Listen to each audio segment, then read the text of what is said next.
पौष मास, जो कि विष्णु जी की पूजा के लिए अत्यधिक महत्व महीना माना जाता है, उसके कृष्ण पक्ष की एकादशी तिथि सफला एकादशी के नाम से जानी जाती है। सफला एकादशी की विशेष महत्ता है। इस दिन व्रत रखकर आप अपने जीवन में सफलता हासिल कर सकते हैं। इस बार यह तिथि 26 दिसंबर को पड़ रही है। आइए जान लेते हैं सफला एकादशी व्रत कथा। किंतु शुरू करने से पहले कृपया चैनल को सब्सक्राइब करें, अधिकाधिक शेयर व लाइक करें और कमेंट बॉक्स में अवश्य लिखें जय हरि विष्णु। सफला एकादशी व्रत कथा। महाराज युधिष्ठिर ने पूछा, हे जनार्दन, पौष कृष्ण एकादशी का क्या नाम है? उस दिन कौन से देवता का पूजन किया जाता है और उसकी क्या विधि है? कृपया मुझे बताएं। भक्त वत्सल भगवान श्री कृष्ण कहने लगे कि धर्मराज, मैं तुम्हारे स्नेह के कारण तुमसे कहता हूँ कि एकादशी व्रत के अतिरिक्त मैं अधिक से अधिक दक्षिणा पाने वाले यज्ञ से भी प्रसन्न नहीं होता हूँ। अतः इसे अत्यंत भक्ति और श्रद्धा से युक्त होकर करना चाहिए। हे राजन, द्वादशी युक्त पौष कृष्ण एकादशी का महात्म्य तुम एकाग्रचित होकर सुनो। इस एकादशी का नाम सफला एकादशी है। इस एकादशी के देवता श्री नारायण हैं। विधि पूर्वक इस व्रत को करना चाहिए। जिस प्रकार से नागों में शेषनाग, पक्षियों में गरुड़, सब ग्रहों में चंद्रमा, यज्ञों में अश्वमेध और देवताओं में भगवान विष्णु श्रेष्ठ हैं, उसी तरह सब व्रतों में एकादशी का व्रत श्रेष्ठ है। जो मनुष्य सदैव एकादशी का व्रत करते हैं वे मुझे परम प्रिय हैं। अब इस व्रत की विधि तुमसे कहता हूँ। मेरी पूजा के लिए ऋतु के अनुकूल फल, नारियल, नींबू, नैवेद्य आदि 16 वस्तुओं का संग्रह करें। इस सामग्री से मेरी पूजा करने के बाद रात्रि जागरण करें।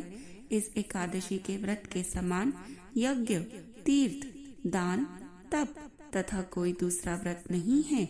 5000 वर्ष तप करने से जो फल मिलता है, उससे भी अधिक सफला एकादशी का व्रत करने से मिलता है।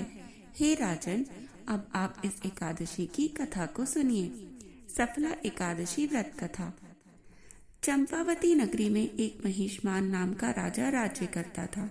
उसके 4 पुत्र थे। उन सब में लुम्पक नाम वाला बड़ा राजपुत्र महापापी था। वह पापी सदा पर स्त्री और वैश्यागमन तथा दूसरे बुरे कर्मों में अपने पिता का धन नष्ट किया करता था। सदैव ही देवता, ब्राह्मण व वैष्णवों की निंदा किया करता था। जब राजा को अपने बड़े पुत्र के ऐसे कुकर्मों का पता चला तो उन्होंने उसे अपने राज्य से निकाल दिया और विचार करने लगा कि मैं कहाँ जाऊं और क्या करूं। अंत में उसने चोरी करने का निश्चय कर लिया। दिन में वह वन में रहता और रात को अपने पिता की नगरी में आकर चोरी करता और प्रजा को तंग करने और उन्हें मारने का कुकर्म भी करता। कुछ समय पश्चात सारी नगरी भयभीत हो गई। वह वन में रहकर पशु आदि को मारकर खाने लगा। नागरिक और राज्य के कर्मचारी उसे पकड़ लेते, किंतु राजा का भय से वह उसको उसका राजकुमार जानकर छोड़ देते। वन में एक अति प्राचीन विशाल पीपल का वृक्ष था। लोग उसकी भगवान के समान पूजा करते थे। उसी वृक्ष के नीचे वह महापापी लुम्पक रहा करता था।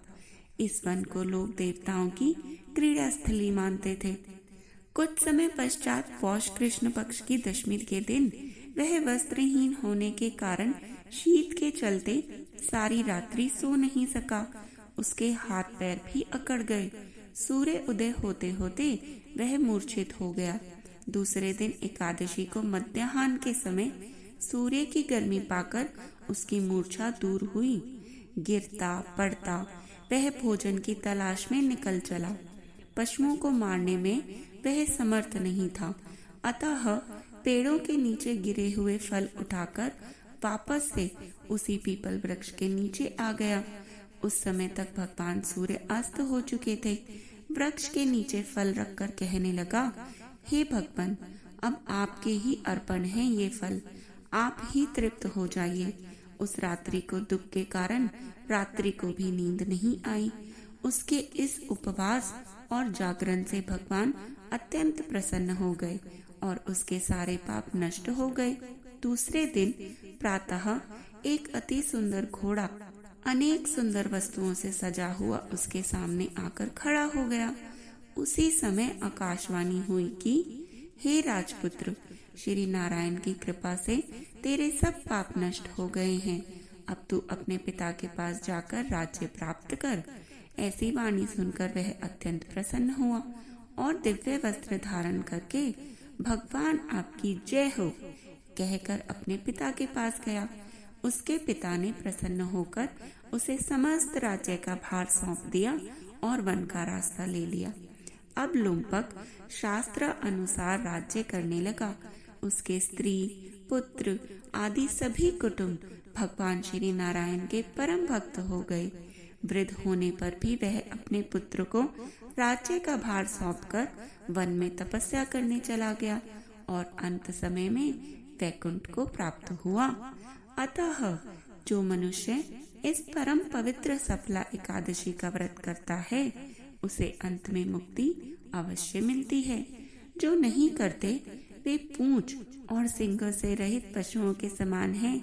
इस सफला एकादशी के महात्म्य को पढ़ने से अथवा श्रवण करने से मनुष्य को अश्वमेध यज्ञ का फल मिलता है।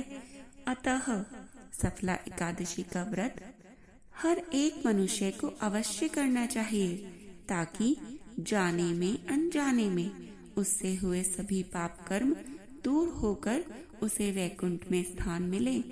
5000 वर्ष तप करने से जो फल मिलता है ना, उससे भी अधिक सफला एकादशी का व्रत करने से मिलता है। तो दिल से बोलो जय हरि विष्णु। और ऐसी ही रोचक और कथाएं सुनने के लिए कृपया